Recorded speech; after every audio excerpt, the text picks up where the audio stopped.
For thousands of years, we've been under the impression the Bible was meant to be taken seriously.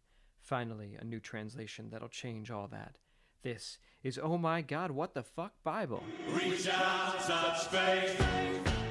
Welcome to Season 5, Episode 8 of Oh My God, What the Fuck Bible with me, David Tuchman, at my house. Each week on the show, a guest joins me and tries to read a big chunk of my own personal translation of the Hebrew Bible while I make fun of it.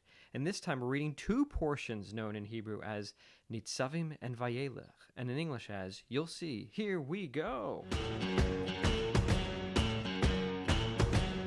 All right, I want to welcome to the show Noah, the guy from Old Jewish Men on Instagram. Noah, how are you doing?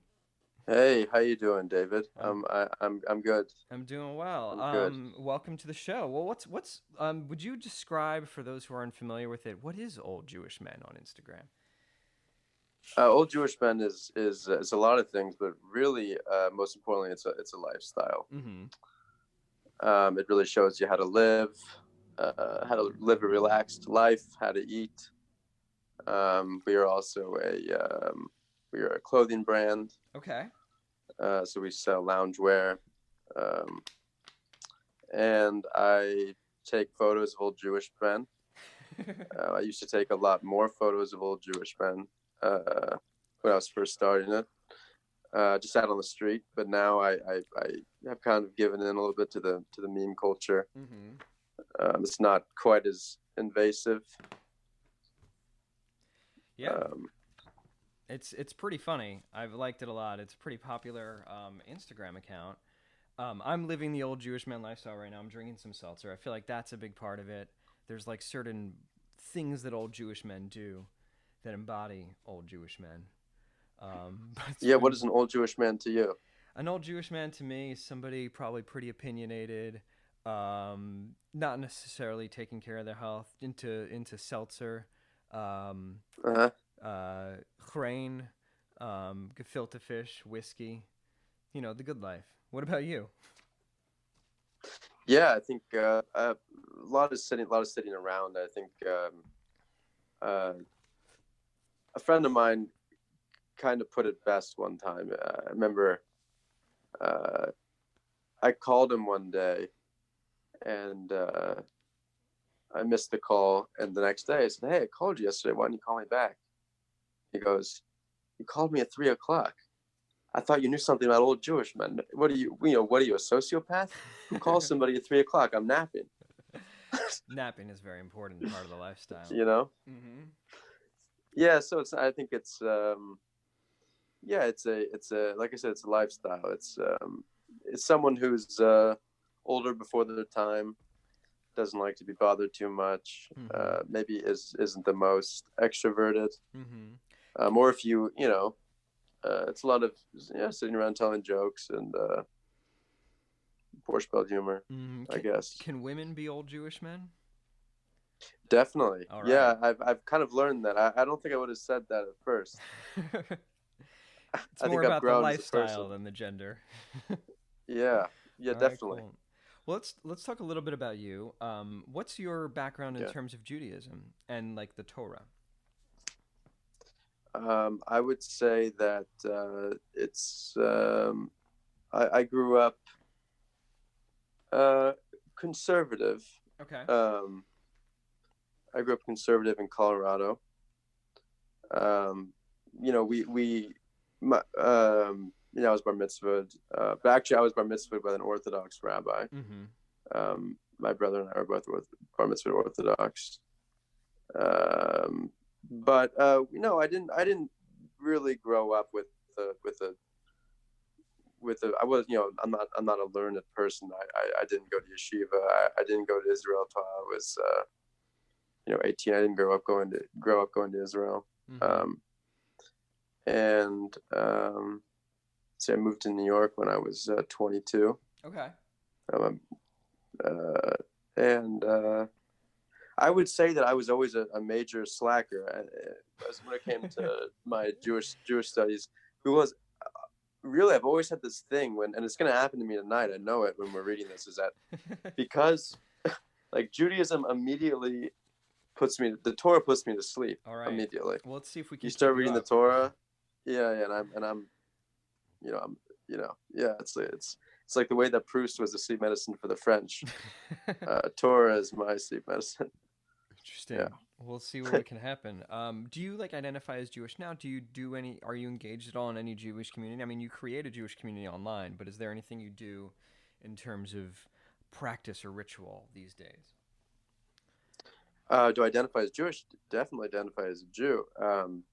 I wouldn't say I'm the most observant. I identify as I'm a Super Bowl Jew. Mm-hmm. You know, I show up I tune in for the big ones, Right. and the rest of the year I'm not really paying that much attention. Okay. You know, I show up for Shabbos dinners, and you know, people like to go to. I'm friends with a few, you know, old Jewish men, and Of course. that I go to lunch with, and that and that kind of thing. But I'm not a regular shul goer. When I was living on the Lower East Side, where I met you, David, I was going to shul more often because my brother was the president for a year or 2 years. Do you remember? I think it was maybe 2 years. Yeah. That's incredible that they let him get away with that for 2 years. I know. But It's shocking to me. That's how I knew it was the right place to go. yeah.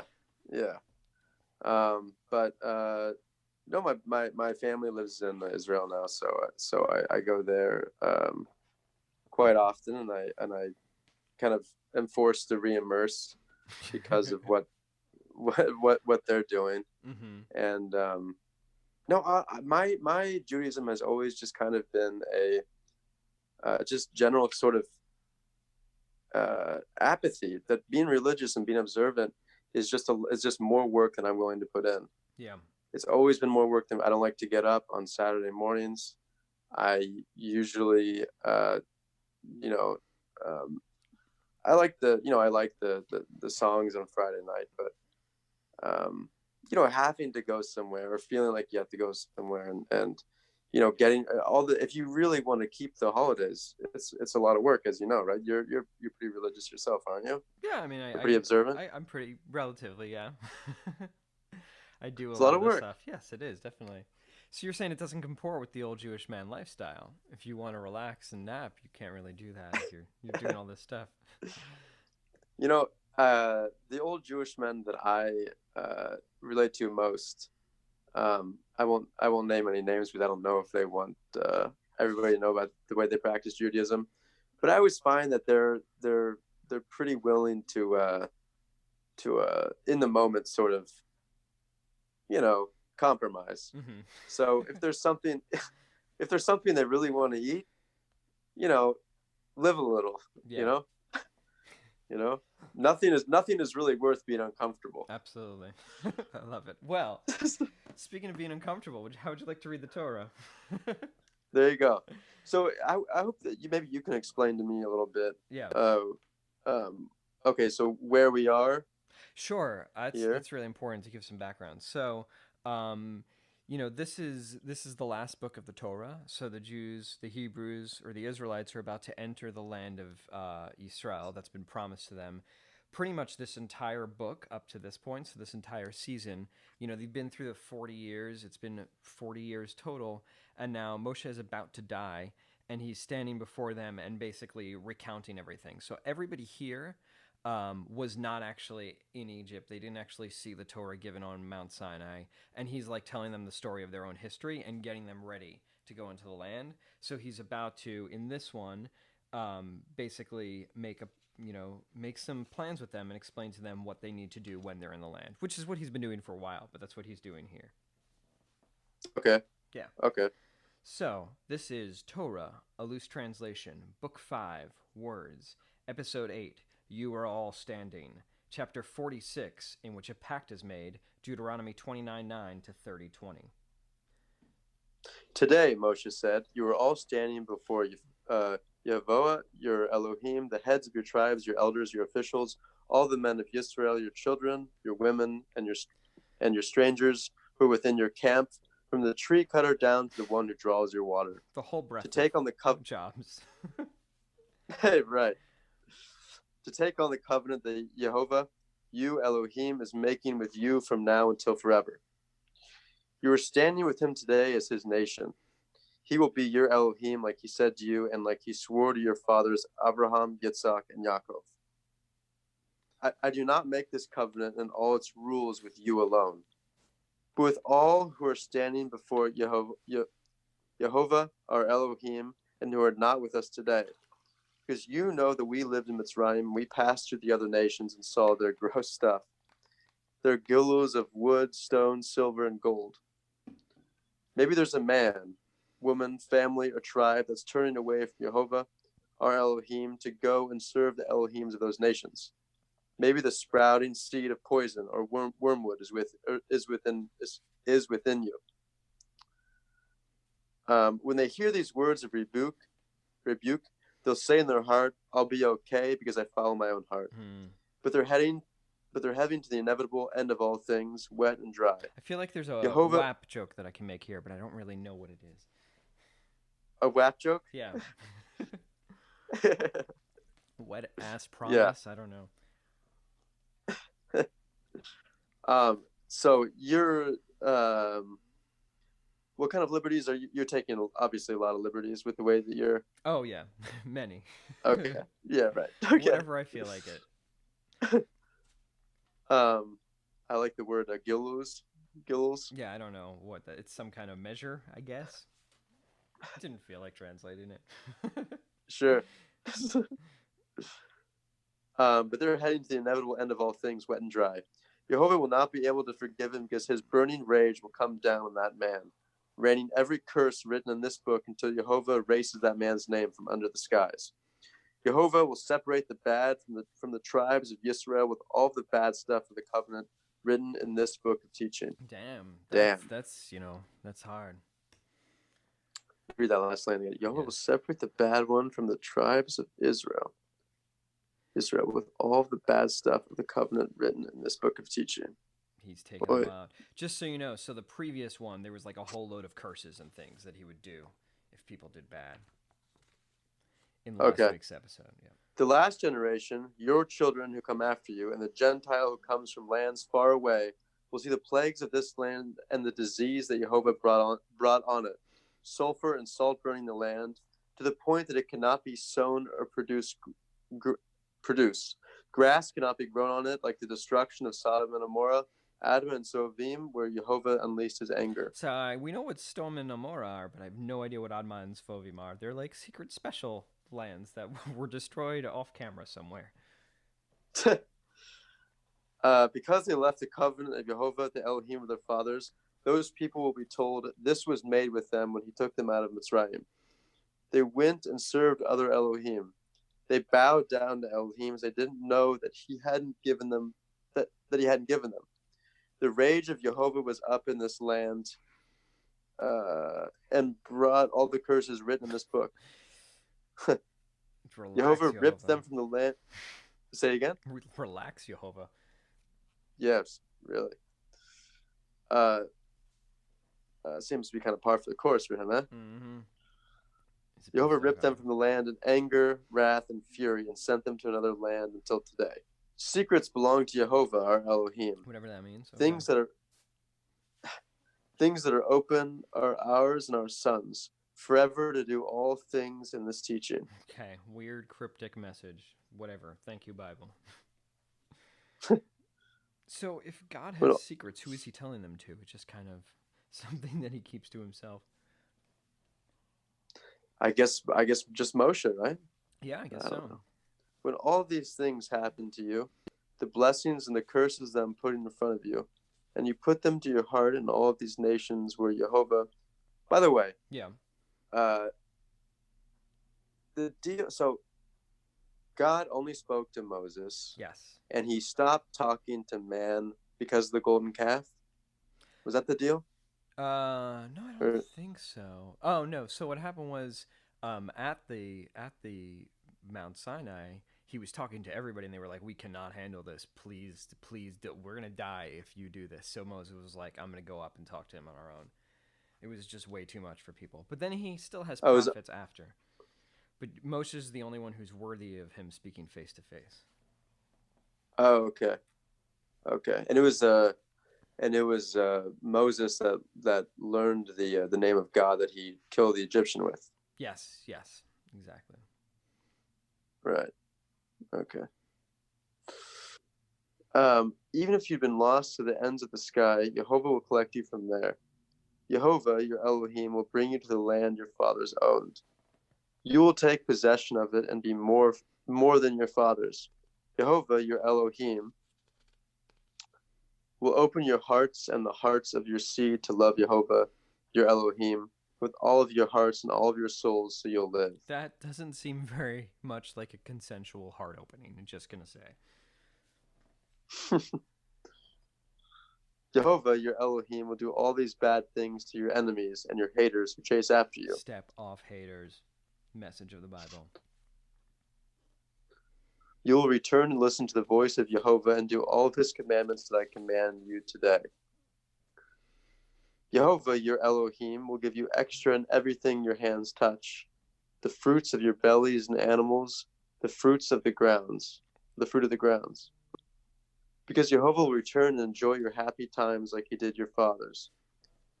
This will all be because you'll listen to the voice of Jehovah, your Elohim, to guard over his commandments and decrees that are written in this book of teaching. Because you return to Jehovah, your Elohim, with all your heart and soul. This commandment that I command you today is not too much for you or too far from you. It is not in the skies. So that's a whole thing. The idea that the Torah isn't in Shemayim or in the sky. It's in us. It's ours. It belongs to us, which is like kind of this philosophical undergirding for the entirety of this whole translation. The Torah belongs to you and me. If it puts you to sleep, that's fine. If I want to rewrite it, that's fine, because it's ours. It's not in the sky. Right. So that's why you always hear like the Chabad guys always say like a Jew is a Jew is a Jew. It doesn't matter whether the Jew does this, the Jew does that. Mm-hmm. You know, it's in you. Whatever you do. They still got the Torah. They're writing their own one, but they still got it. Right. You won't say, "Who will go up to the skies and take it for us, so we can listen to it and do it." It is not over the ocean. You won't say. You can't read it in a boat. You can't read it in a moat. It is not over the ocean. You won't say, "Who will cross to the other side of the ocean to get it for us, so we can hear it and do it?"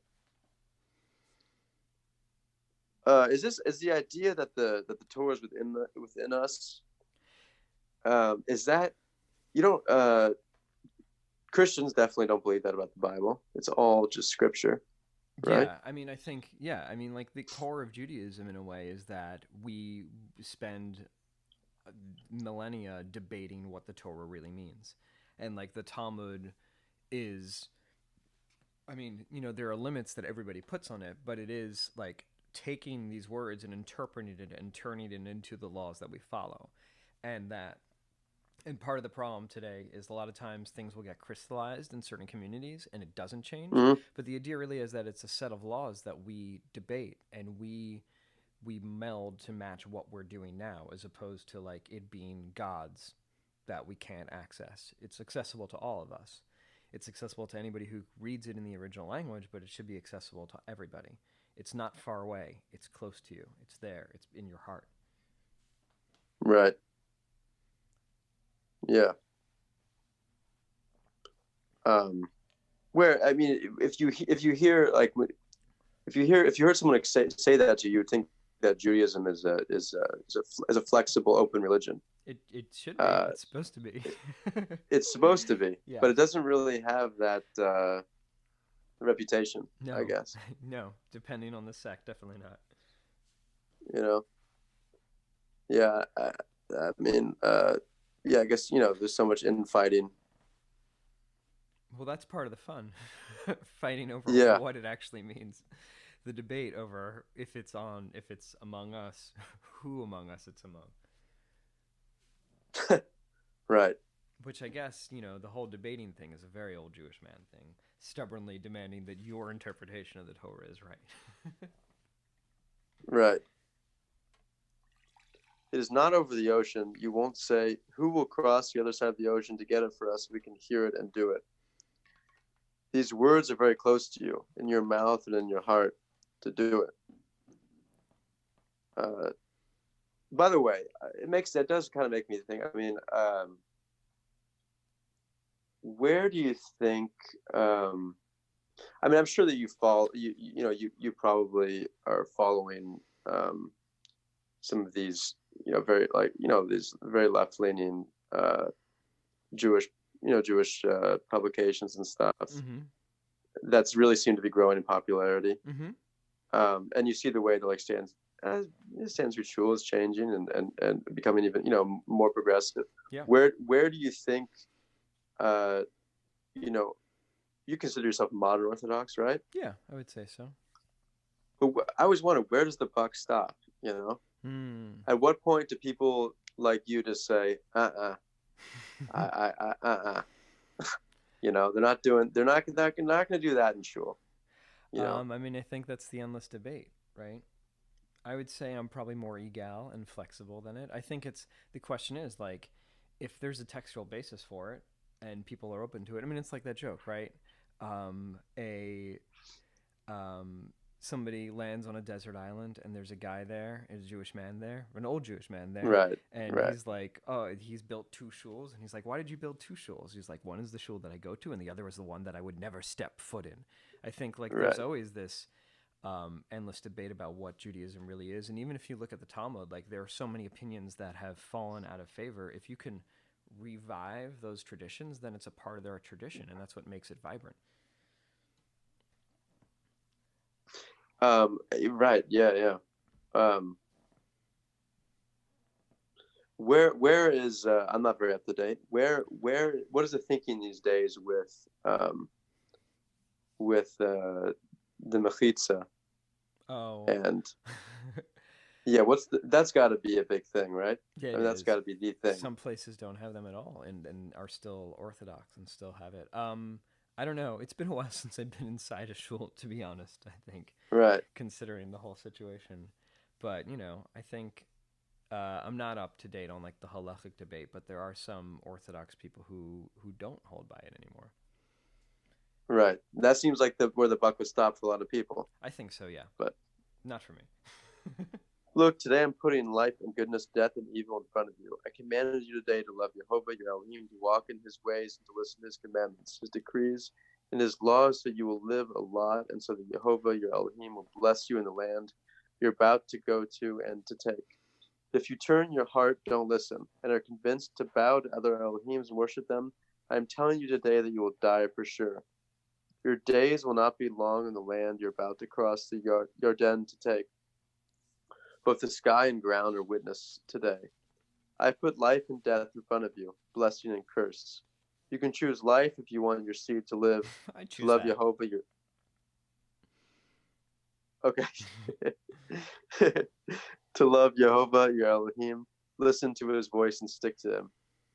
Then you'll live in the days you get to stay in the land that Yehovah swore to your fathers, Abraham, Yitzhak, Yaakov, will be lengthened. That's chapter 46, and that's the end of the parsha. That's the Torah portion, but this is a double parsha because when we get to this point in Devarim, they start to get really, really short, and I feel like they're just stretching them out. And then to make the calendar work, these both get read in shul this year on the same week. So let's go right into episode 9, Moshe went, chapter 47, in which Moses gets his affairs in order, Deuteronomy 31 to 31:15.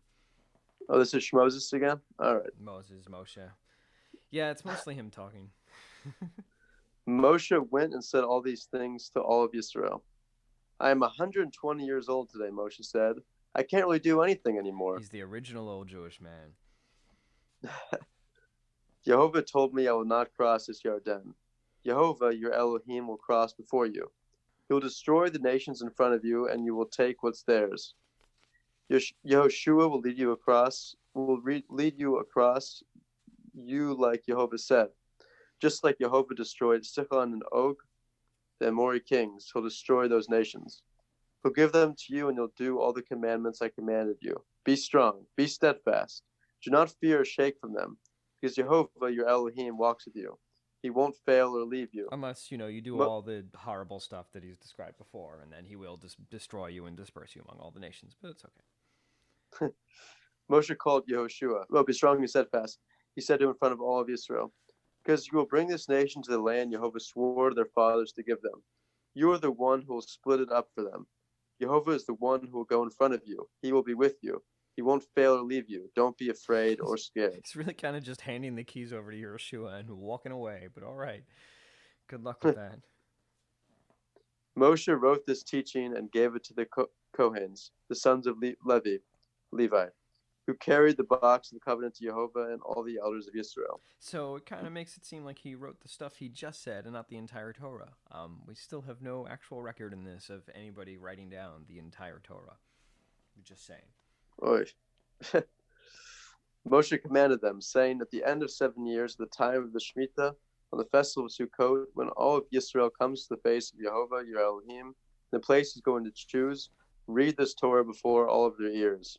Bring together the whole nation, the men, the women, the children, and the converts within your gates, so that they always hear, always learn, and will fear Jehovah, their Elohim, and guard over all the words of this teaching to them, to do them.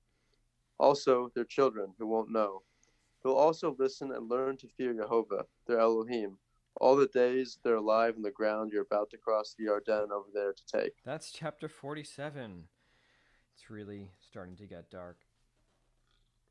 This is chapter... So, this is chapter... Sorry, this is chapter 48, in which God gets Moses ready for death. Deuteronomy 31:16 to 31:22. So, Jehovah said to Moshe, it's almost time to die. You've seen things that people wouldn't believe. God's butt on the mountain of Chorev. You watched Jehovah glitter in a bush without burning it. All those moments will be lost in time, like tears in the hail. Time to die. Call Yehoshua and stand in the tent of witnessing so that I can command him. This is very awkward. The tent of witnessing. Yes. Okay. It's the Mishkan. The Ohel. I can't remember now. Oh my gosh. Wasn't there a tent or something when Moshe goes up and he's like a tent and there's all this smoke coming out of it? Was that on Mount Sinai? That's on the mountain. Apparently. But there's also a part of the tent where they have incense. But that's on the mountain. And apparently they can kind of see. Someone can see the tent from below the mountain or something. They can see the fire. I think maybe it's a midrash. I don't know. Like, he's talking to God now because the chimneys. Mm-hmm. Chimneys are going. I think you're thinking chimneys are blazing when they announced the new pope. No, there's a tent that will in the Mishkan that like God would hover over and like would send up a certain kind of smoke. I think, if I'm remembering right, when he wanted to like have a conversation with Moshe. Okay, that checks out. Moshe went to Yeshua and they stood in the tent of witnessing. They're going to lay down with your fathers soon, Jehovah said to Moshe. Which means you're going to die. This nation will rise up and sin toward the elves that are in the land they're about to go to. They'll leave me and invalidate my covenant that I made with them. I will get so mad at them that day. I will leave and hide my face from them. They'll be like food. So many bad and sad things will happen to them. This is happening because our Elohim is not with us, they'll say. Mm-hmm. That's why these bad things are happening. Kind of know why this makes you a little sleepy. But I'll keep hiding my face from them on that day because of all the bad stuff they did. This is the most intense game of Peek-a-Poo anywhere. But I'll keep hiding my face from them on that day because of all the bad stuff they did. They turned to other Elohim. Now, write down this song and teach it to the sons of Israel so they hear it in their mouths. Oh my God, that means this whole fucking thing, this whole goddamn Torah was just a lead up for God to make everyone listen to a song he wrote. Right. Just tricked everyone 40 years just so he could be like, hey, I wrote this. Listen to a song. I wrote this thing. Hey guys, anybody listen? Will you guys listen to me? Yeah, like us on SoundCloud. Yeah, you're right. This song will also be a witness in the sons of Israel. When I bring them to the land I swore to their fathers, flowing with milk and honey, and they eat, are satisfied, get fat, and turn to other elves and serve them, betraying me and severing my covenant. When they find that bad and sad things are happening to them, this song will answer them like a witness. It will never be forgotten from the mouths of their seed. I can tell you right now, I don't know what he's about to sing. Yeah, you forgot, right? I don't know. I don't know the song. I don't think I'm going to get to go to the witness tent now. Yeah. I know the willfulness they're making today before I bring them to the land I swore.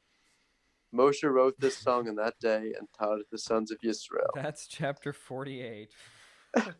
It really is. So when he's in the pillar of smoke, it's literally a sound cloud. Oh, boy. Oy, there you go. All right. Chapter 49, in which Moses takes care of some last-minute things before breaking out in song. Deuteronomy 31:23 to 31:30. Be strong and steadfast, Moshe commanded Yehoshua, son of Nun, because you will bring the sons of Israel to the land I swore to them. I will be with you. When Moshe finished writing the words of this teaching in a book, he commanded the Levites who carried the box of the covenant with Jehovah. Take this book of teachings, he said, and put it next to the box of the covenant of Jehovah, your Elohim. You'll be there as a witness. Because I know how stubborn you are and how stiff your necks are, while I'll still be alive with you today, how bad you've been with Jehovah, how much worse you'll be when I'm dead. So it looks like he doesn't have a lot of faith in Yehoshua. That's worrying. Right. Get all the elders of the tribes and the officers together. I will speak these words in their ears. The sky and the ground will witness it. He's really building up this song. All the elders and the tribes and the officers together will speak these words in their ears. Jeez. Because I know after my death you will most definitely be bad and turn from the path I commanded you to take, and the bad things will happen to you because you did bad in the eyes of Jehovah and made him mad. Moshe spoke the words of this song into the ears of the congregation of Israel. That's chapter 49. That's episode 9. What a cliffhanger. Thank you so much for reading with me, Noah. Hey, my pleasure, David. Yeah, that was fun. So now is the time of the show where I like to do a Devar Torah, which literally means Torah word. So I was wondering if you could summarize everything we've just read into a single word. Into one word. One word. Okay. Let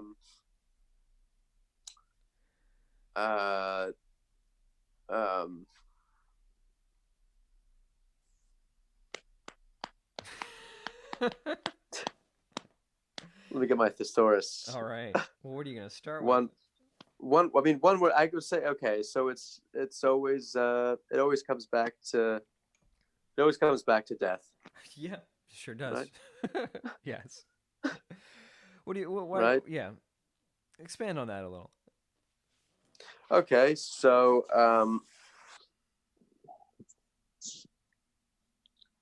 what's the word? What's the word for the air? So this is about who's next in line. Mm-hmm. Can the next person do just as good of a job? Will things be the same after I leave? Mm-hmm. Does the clock keep ticking when I'm away? Mm-hmm. These are all the same kind of these are all the same. It doesn't matter who you are. You get the same fears. Yeah. It doesn't matter if you lived 120 years or 20 years, right? Yeah. What's your legacy going to be?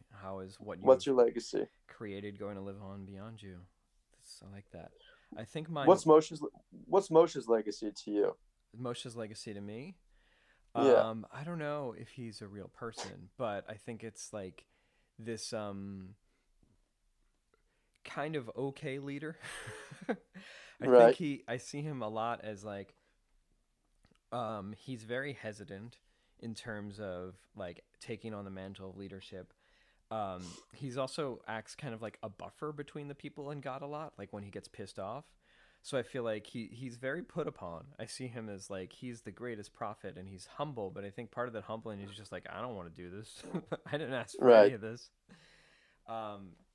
But he kind of managed to get the people there and likely had to have his life extended and then is punished by being killed before he gets to go into the land. So he's kind of just like He was adequate, I guess. Right. I Um, remember that. I remember in growing up and during Passover. I remember hearing this a lot. That people they remind you that no, Moshe wasn't some big star. no. Moshe wasn't some like big hulking giant or something. He wasn't confident. He had like a speech impediment or Yeah. something. They want to let you know that, hey, you can do it too. Mm-hmm. That's Yeah. always kind of the feeling. I think that's nice. He's like, if you don't feel like you're up to the task, you can do it. You can manage it. You might mess it up. And like, it can be any schmuck. Yeah. God can pick any schmuck. Exactly. He'll just pick you out, and you're the one who does it. My word And he was takes warning. I felt like this whole thing feels like a warning that of what not to do before they go into the land, but also a warning that a song is coming. It's always good to have a warning right. for that. Um, it's an interesting one. It really is. I really like what you said about legacy. Like it really is about like um, setting things up before they move on. Like it's establishing the literature that's going to come after this, but it also is like Moshe arranging or God helping Moshe arrange to pass on to be gathered up to his fathers. How do you think the idea or the feeling of wanting a legacy now has changed with the internet?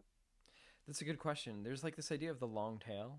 I mean, like, at least in creating this thing, sorry, at least in creating this thing, I kind of wanted to have something that will continue to exist, but things also disappear very quickly. Like, nowhere that we're storing things are really stable.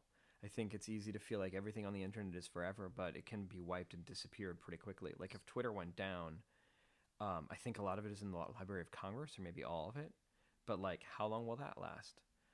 Right. I think it also makes like deciding who a person is more difficult. Like there's so much there. How do you create a through line through an autobiography or a biography? Well, I think it's about time to close things out. Unless you had any other thoughts on what we read.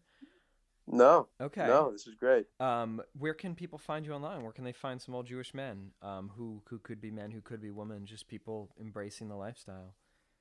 Where can they find me? Oh, I mean, oldjewishmen.net is the website. Mm-hmm. We've got tons of merchandise. We've got loungewear, leisure wear, Some great apparel. t-shirt, great apparel, and then go on the Instagram, Old Jewish Yeah, Men. I think it's really it's kind of like the ideal time to embrace the old Jewish men lifestyle. Like we're in quarantine, you're not really doing anything. If you're gonna sit, like you can sit outside your house or your apartment, get some lounge chair on. You don't need to dress up. Lounge chair, loungewear on. You don't need to dress up. Just embrace it, relax, take some If naps. if if there was ever a time to sit, yeah, if there was ever time to sit, you might as well be sitting in some OJM wear. Absolutely. Right. Um, it's time. The time for old Jewish men has finally come. Um, Yeah.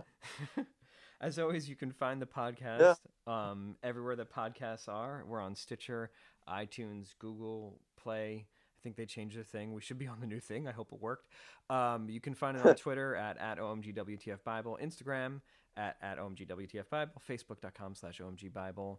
The website, omgwtfbible.com. You can email us at omgwtfbible@gmail.com if you want. I sometimes respond. If you like the show, please rate and review it on iTunes. If you don't like the show, just go sit somewhere. Put on some lounge chair. Oh my gosh. Put on some loungewear. Send old Jewish men some money, but then just sit and like think about why you are the way you are. If you want to share the show, a great way to do it is to go down to Boca or Miami or anywhere that old Jewish men are. Explain to them what podcasts are because a lot of them might be out of touch with technology. They might not know. And then get them to download it and get into it because I think that's an untapped market for us. No, I want to thank you again so much for reading with me. That was really fun. Thanks for having me, David. This was fun, man. You're welcome.